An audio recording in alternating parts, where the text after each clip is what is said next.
નમસ્કાર વિદ્યાર્થી મિત્રો, કૌશલ્યમ એકેડમીમાં ફરી આપનું ખૂબ ખૂબ સ્વાગત છે. ધોરણ 12 નામાંના મૂળ તત્વો ભાગ 1 પ્રકરણ 3 પાઘડીનું મૂલ્યાંકન. HSC બોર્ડ એક્ઝામમાં જે વિભાગ ડીમાં પૂછાય છે 2 પ્રશ્નો આ ચેપ્ટરમાંથી, એમાં આપણે આગળ સાદી સરેરાશ અને ભારિત સરેરાશથી રીતે પાઘડીનું મૂલ્યાંકન શીખી ગયા. આ વિડીયોમાં આપણે અધિક નફાની પદ્ધતિએ પાઘડીનું મૂલ્યાંકન કઈ રીતે ગણાય તે શીખવાનું છે. ચેનલ પર નવા હોય તો સબસ્ક્રાઈબ કરી દેજો અને આગળના વિડીયો બધા જોઈ લેજો. તો આપણને રકમ આપી છે. પુષ્પા, પ્રતિભા અને ભાવના એક ભાગીદારી પેઢીના ભાગીદારો છે. તેઓ પોતાનો નફો કે નુકસાન 3:2:1 પ્રમાણમાં વહેંચતા હતા. તે બદલીને 1:1:1 પ્રમાણમાં નક્કી કર્યું છે. પાઘડીનું મૂલ્યાંકન કરવાનું નક્કી કર્યું છે. ભાગીદારી પેઢીના નફા અંગે તથા અન્ય માહિતીના આધારે ભાગીદારી પેઢીની પાઘડીની કિંમત અધિક નફાની 3 વર્ષની ખરીદીના આધારે નક્કી કરો. તો આપણને વિગતો આપી છે. મિલકતો 6 લાખ, દેવા 2.5 લાખ, અપેક્ષિત વળતરનો દર 10% છે. 2014-15નો નફો છે 80,000, 15-16નો છે 70,000 અને 16-17નો છે 90,000. અહીંયા આપણને સાદી સરેરાશ કે ભારિત સરેરાશ કીધું નથી, પણ છતાંય આપણે જોઈએ છીએ કે નફામાં ઘટાડો થયો છે, પાછો વધારો થયો છે. એટલે જ્યારે નફામાં વધઘટ થતી હોય ત્યારે સાદી સરેરાશનો ઉપયોગ કરવાનો. હવે અધિક નફાની રીતે જ્યારે આપણે પાઘડી ગણીએ છીએ ત્યારે પાઘડીની ગણતરી દર્શાવતું પત્રક બનાવીએ છીએ. બરાબર છે. તો આ એના સ્ટેપ છે. આ સ્ટેપ તમારે યાદ રાખી લેવાના. સૌથી પહેલાં શું આવે તો કે રોકાયેલી મૂડી. અહીંયા આપણને રોકાયેલી મૂડી આપી નથી, આપણે ગોતવાની છે. તો આપણને આપ્યું છે કુલ મિલકતો અને કુલ દેવા.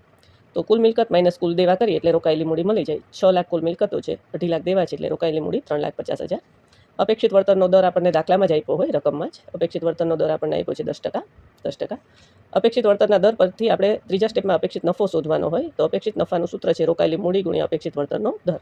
તો રોકાયેલી મૂડી 3,50,000 આપણે શોધી છે, 10% વળતરનો દર છે, એટલે અપેક્ષિત નફો થશે 35,000.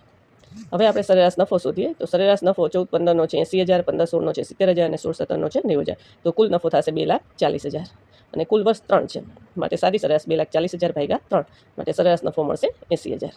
એના પરથી આપણે અધિક નફો શોધીએ. અધિક નફાનું સૂત્ર છે સરેરાશ નફો માઇનસ અપેક્ષિત નફો. આ બધું જ આપણે આગળ થિયરીના ચેપ્ટરમાં શીખી ગયા છીએ. આગળના વિડીયો જોઈ લેજો. આગળના વિડીયોમાં બધી વિગતે આપણે બધું સમજીને પછી હવે પ્રેક્ટિસ દાખલાની કરીએ છીએ. તો સરેરાશ નફો આપણે શોધ્યો 80,000, એમાંથી માઇનસ અપેક્ષિત નફો 35,000, થી અધિક નફો આવશે 45,000.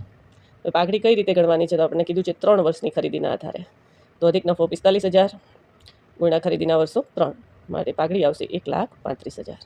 પાઘડી છે 1,35,000. આ રીતે પાઘડીની ગણતરી દર્શાવતું પત્રક બનાવવાનું. બરાબર છે. અહીંયા આપણે બીજી રકમ જોઈએ. મીના અને મંજુની પેઢીની મૂડી 4 લાખ છે. અપેક્ષિત વળતરનો દર 10% છે. છેલ્લા 3 વર્ષનો વાર્ષિક નફો અનુક્રમે 1,20,000, 1,10,000 અને 1 લાખ છે. ભારિત સરેરાશ નફાની પદ્ધતિના આધારે અધિક નફાની 2 ગણી પાઘડી ગણો. અહીંયા આપણને સ્પષ્ટ કહેવામાં આવ્યું છે ભારિત સરેરાશ પદ્ધતિ માટે આપણે ભારિત સરેરાશ પદ્ધતિના આધારે જ દાખલો ગણશું. તો પાઘડીની વિગત દર્શાવતું પત્રક આપણે આગલા દાખલામાં શીખ્યા એ જ રીતે. તો રોકાયેલી મૂડી અહીંયા આપણે શોધવાની નથી, આપણને આપેલી જ છે 4 લાખ. અપેક્ષિત વળતરનો દર પણ આપણને આપેલો જ છે 10%. અપેક્ષિત વળતરના દર પરથી આપણે રોકાયેલી મૂડી ગુણ્યા અપેક્ષિત વળતરનો દર થી શોધશું અપેક્ષિત નફો. 4 લાખના 10% માટે 40,000. હવે ભારિત સરેરાશ નફો આપણે આગલા દાખલામાં પણ શીખી જ ગયા છીએ. નફો હોય એને ભાર આપવાનો હોય, એના ઉપરથી ભારિત નફો શોધવાનો હોય. તો પહેલો વર્ષ 1,20,000 ગુણ્યા 1 બરાબર 1,20,000, 1,10,000 ગુણ્યા 2 બરાબર 2,20,000, 1 લાખ ગુણ્યા 3 બરાબર 3 લાખ. તો ભારિત નફાનો ટોટલ થશે 6,40,000. હવે ભારિત સરેરાશ માટે આપણે સૂત્ર મૂકીએ. કુલ ભારિત નફો છેદમાં કુલ ભાર. કુલ ભારિત નફો આપણે શોધ્યો છે 6,40,000 ભાગ્યા કુલ ભાર 6 વર્ષ. આ 6 વર્ષ થશે, 3 ને 2 5 ને 6. બરાબર. તો 6,40,000 ભાગ્યા 6 બરાબર આવશે ભારિત નફો 1,06,666.67. માટે આ 6 છે અહીંયાથી જશે 7, રાઉન્ડ ફિગર લેવાનો હોય માટે. તો હવે આપણે અધિક નફાનું સૂત્ર મૂકીએ. અધિક નફો બરાબર ભારિત સરેરાશ નફો માઇનસ અપેક્ષિત નફો. ભારિત સરેરાશ નફો આપણે શોધ્યો 1,06,667 માઇનસ 40,000 અપેક્ષિત નફો, માટે અધિક નફો આવશે 66,667. હવે પાઘડીનું સૂત્ર મૂકીએ. અહીંયા આપણને કીધું છે પાઘડી 2 ગણી ગણવાની છે, અધિક નફાની 2 ગણી.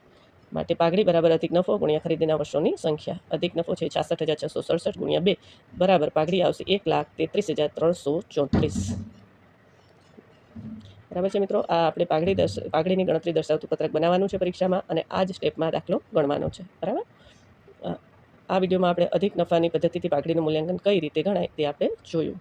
આગળના વિડીયોમાં પણ હજી આપણે આની જ પ્રેક્ટિસ કરીશું, પછી નફાના મૂડીકરણની પદ્ધતિની પ્રેક્ટિસ કરીશું. ચેનલ પર નવા હોય તો સબસ્ક્રાઈબ કરી દેજો. તમારા 12મા ધોરણના વિદ્યાર્થીઓ સાથે વધુને વધુ શેર કરજો.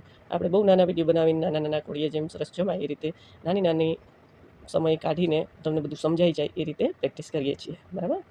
All the best. વધુમાં વધુ તમારા 12મા ધોરણના મિત્રો સાથે શેર કરજો. આ ચેનલમાં આ વિડીયોમાં અહીં સુધી રાખીએ. અસ્તુ.